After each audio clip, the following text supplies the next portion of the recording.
For a long time, I chose to remain silent. I did so out of respect for the legal process.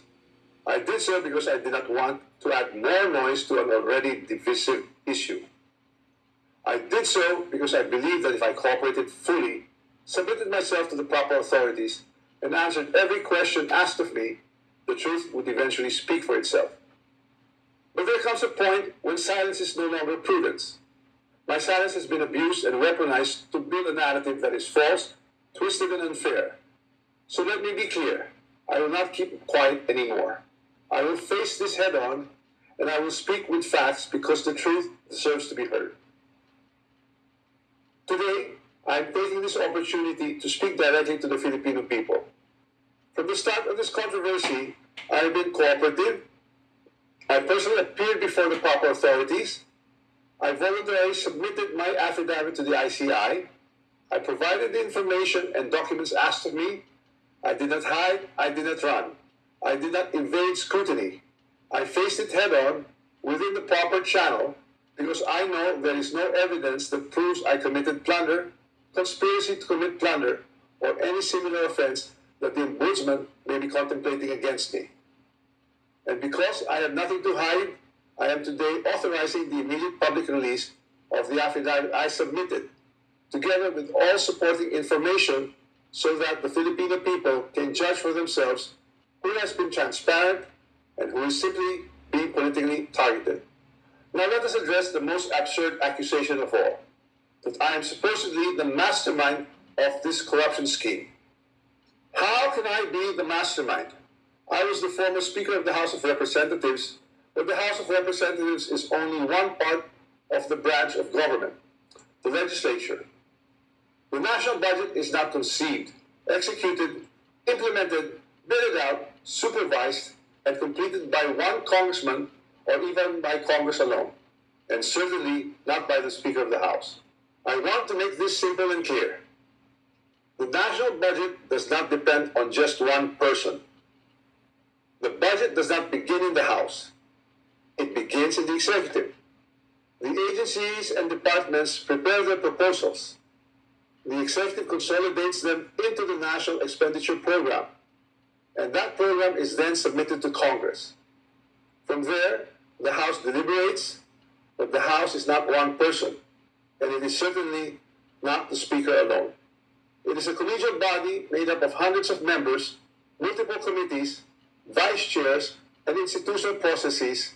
In fact, there are around 85 committees, each with its own jurisdiction, leadership, and members. No speaker can personally control every committee, much less direct the actions of other branches or government agencies. And in the Appropriations Committee itself, there are already more than 100 members, with many vice chairs, and Representative Toby Tiangco, who has been very vocal and upfront on this issue over the past months, was himself a vice chair of the Appropriations Committee in the previous Congress. So I have to ask, if there were real concerns about irregularities in the budget process, why were these not formally raised during the deliberations, or even during the plenary?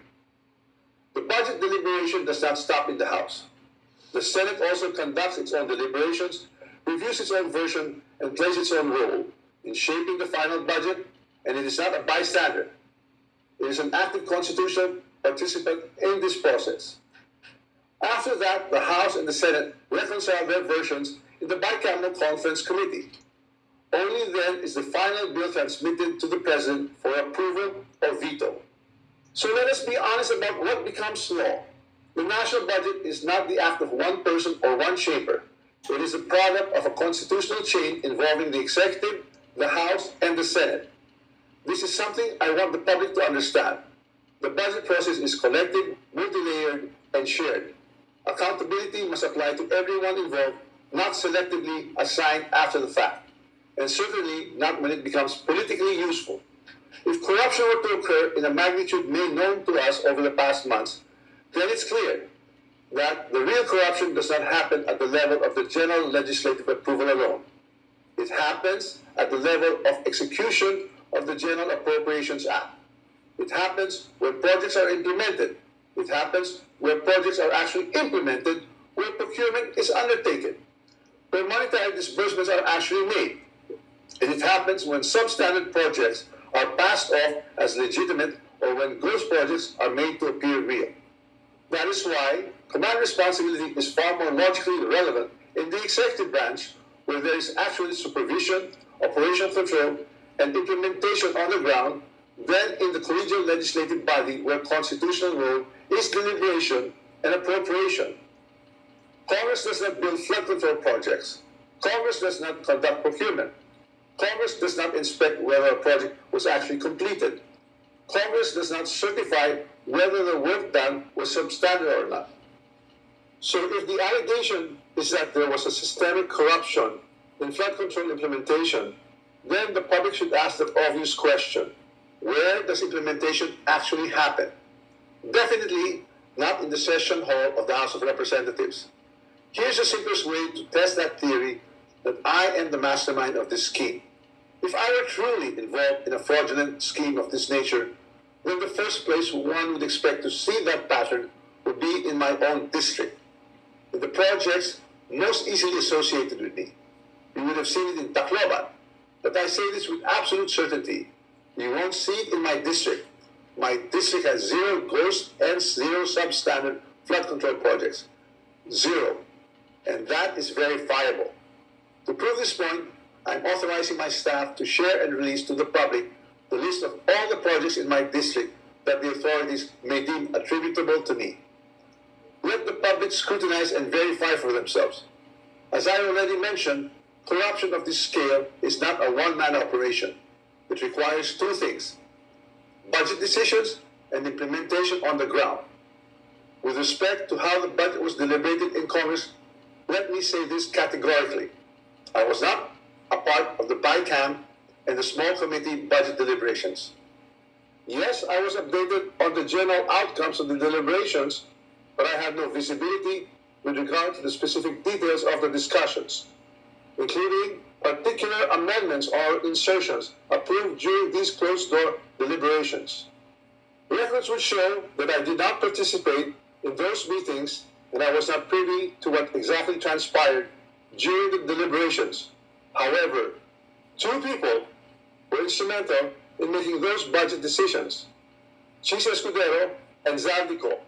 And once the budget becomes law, the work of implementing flood control projects, or any project for that matter, is solely within the purview of the executive, including the DPWH, certainly not by legislators. I understand the anger of the public.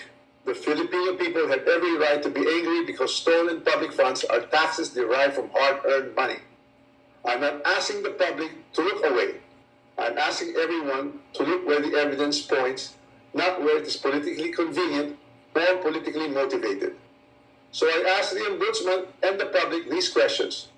Who has been named in sworn testimonies and affidavits? Whose name actually appeared in credible accounts made under oath? If there are sworn accounts pointing to other personalities across the chain, whether in budget deliberations or in implementation, then those leads must be pursued with the same seriousness and the same urgency. Accountability cannot be selective. For months, I chose silence because I believe in our legal system and in the rule of law. But my silence is now being exploited with politically engineered and fabricated narratives. What's even more disturbing, and this is something that cannot be ignored, is that there are emerging indications that certain sectors are attempting to weaponize individuals, including Zaldico, to construct a narrative that serves their own interests.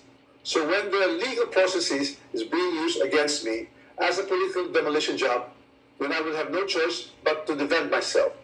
And I will defend myself fully.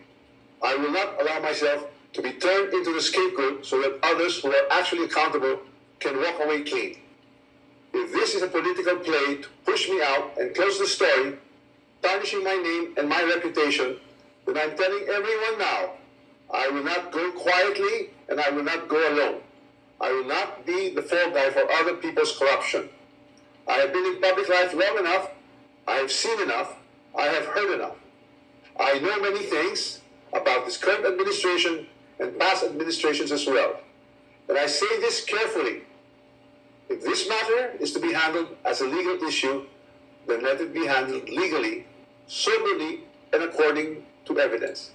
But if certain people insist on waging this in the court of public opinion, then I will have no choice but to defend myself publicly as well. To the Ombudsman, I say this with full respect. If your office truly believes in justice, then follow the sworn statements, follow the records, and follow the evidence all the way. Do not stop where it is politically convenient.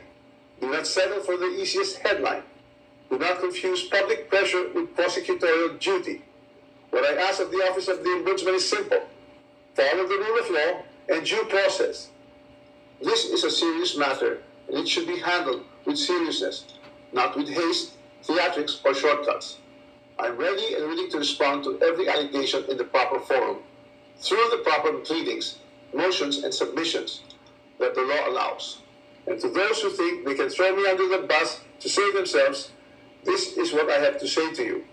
I am ready to defend my name. My silence should not be mistaken for weakness, ignorance, or fear. I know enough to defend myself, and if I am forced to do so in public, I will. Maraming salamat po.